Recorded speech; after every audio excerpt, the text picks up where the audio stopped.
Datos de la Secretaría de Salud revelan que el 98% de los casos de malaria en Honduras se concentran en el departamento de Gracias a Dios, explicó el coordinador de atención de malaria Francisco Medina. Expresó que el dolor de cabeza puede darse en 1 o 2 días alternos, por lo que es una de las señales que indican estar infectado de la enfermedad. En el 2022, la CESAL cerró con más de 3.000 casos a nivel nacional. Para la concentración de la enfermedad está en el departamento de Gracias a Dios. Indicó que otros casos se concentran en los departamentos de Islas de la Bahía, Choluteca, El Paraíso, Olancho y Francisco Morazán. En el presente año se contabilizan 760 casos, de los cuales 270 se concentran en el municipio de Francisco Bulnes y en otros municipios de Gracias a Dios y de Islas de la Bahía. Los casos que se han registrado en Islas de la Bahía son porque muchas personas migran hacia Gracias a Dios, hacia la isla por diferentes asuntos y llevan consigo la enfermedad. Otro transmisor son los militares que llegan a La Mosquitia. Cuando retornan a sus lugares no se hacen las pruebas, por lo que transmiten la enfermedad a otros de la zona del país. El experto explicó que muchas veces las personas infectadas con malaria no se hacen la prueba de sangre y se automedican. Medina hizo un llamado a la población, principalmente en esta época de Semana Santa, que se van a movilizar hacia otras zonas del país, a que tomen todas las medidas de prevención de la enfermedad. El precio del dólar y el euro es presentado por Alubico, aluminios y vidrios Comayagua.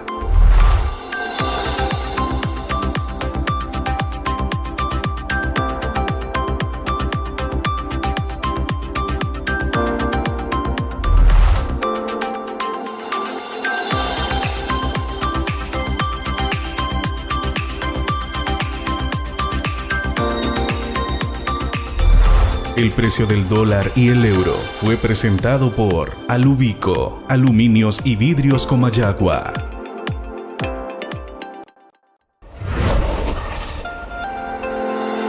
Nacionales. El titular de la Secretaría de Defensa, José Manuel Zelaya, indica que las Fuerzas Armadas y la Policía Militar están listas para combatir el crimen organizado en los departamentos de Olancho, Colón, Lloro, Copán, Atlántida y El Paraíso. La presidenta Castro, hoy Fuerzas Armadas ha dado inicio al plan de seguridad en su segunda fase, solución contra el crimen, atendiendo específicamente 7 departamentos, Olancho, Colón, Atlántida, Lloro, Copán, Gracias a Dios El Paraíso, especialmente para combatir cabecillas de maras y pandillas, de capos de narcotráfico, combatir el crimen organizado, de igual forma seguir en las diferentes misiones que tenemos, como es la destrucción de narcolaboratorios y también el decomiso y aseguramiento de terrenos que contienen hojas de plantaciones de marihuana y cocaína. Según la Secretaría de Seguridad, el protocolo consistirá en distribuir las Fuerzas Armadas en trabajos de coordinación contra la delincuencia. Alrededor de 5 o 6 batallones de militares estarán distribuidos a nivel de los 7 departamentos. Asimismo, se estará atendiendo el estado de excepción en las horas ya especificadas por la Secretaría de Seguridad y según las disposiciones de la Presidenta de la República. Eclesiales. En 2013, el Papa Francisco celebró una de las primeras misas de su pontificado en la cárcel de menores de Casal del Marmo, a las afueras de Roma. Este año volverá allí para lavar los pies a 12 jóvenes durante la misa del Jueves Santo. È un segno di dire: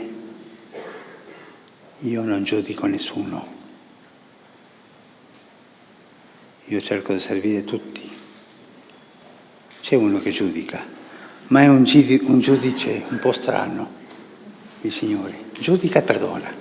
En 2018, uno de esos reclusos lo describió como una experiencia impactante.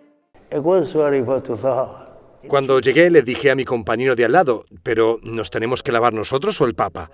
Y me dijo: no, es él quien lo hace. El Papa me explicó que como Jesús lavaba los pies a sus discípulos, él también lo haría. Yo seguía sin creérmelo, pero cuando se acercó a mí, me eché a llorar. No podía creerlo. El Papa Francisco ha celebrado la Misa del Jueves Santo en prisiones en repetidas ocasiones durante su pontificado. Es una tradición que empezó siendo obispo de Buenos Aires, pero que tuvo que poner en pausa por culpa de la pandemia.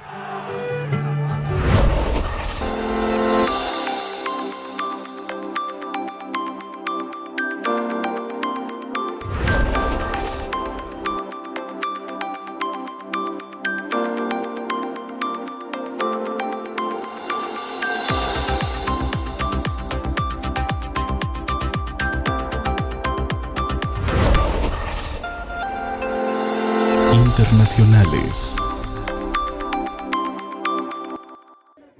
En los últimos 5 años de conflicto sociopolítico en Nicaragua, casi el 50% de las organizaciones no gubernamentales han sido cerradas por el gobierno.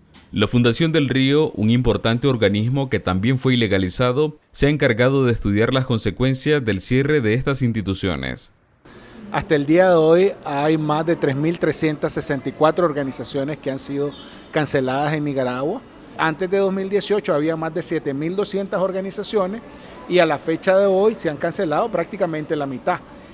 Amaru Ruiz, quien es director de Fundación del Río, explica que por el cierre de las organizaciones, más de 23.000 personas han quedado desempleadas, según la más reciente investigación llamada El cierre de los organismos sin fines de lucro en Nicaragua. Y que debido al cierre, obviamente, muchos de sus miembros y trabajadores han tenido o que exiliarse o que quedarse ahí sin ninguna otra mecanismo de subsistencia.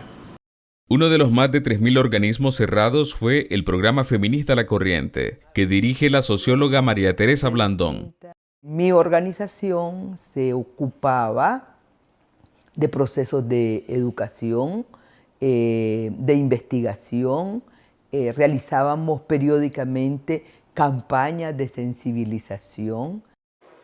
El argumento de la Asamblea Nacional para cerrar las ONGs es que incumplieron con sus compromisos de transparencia ante el Estado, pero organismos de derechos humanos atribuyen el cierre a razones políticas. Lo que nosotros hemos visto es que hay una política de criminalización de la labor, de la labor que hacen las organizaciones de sociedad civil en el país.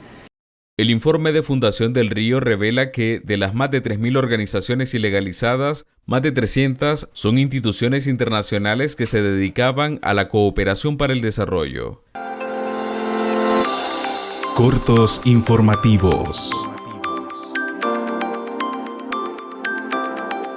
Los familiares de los hondureños afectados en el incendio del centro de migrantes de Ciudad Juárez el pasado lunes recibieron un permiso especial para viajar a México y acompañar a sus parientes. La visa humanitaria tendría una vigencia de aproximadamente 180 días, según se conoció desde el norte del país. La determinación se da producto del lamentable suceso en donde al menos 40 personas perdieron la vida el pasado 27 de marzo, entre ellos 6 connacionales. Agropecuaria Emanuel, en Playitas, Comayagua. Venta de fertilizantes foliares, fungicidas, herbicidas y más. Presenta El Precio del Café.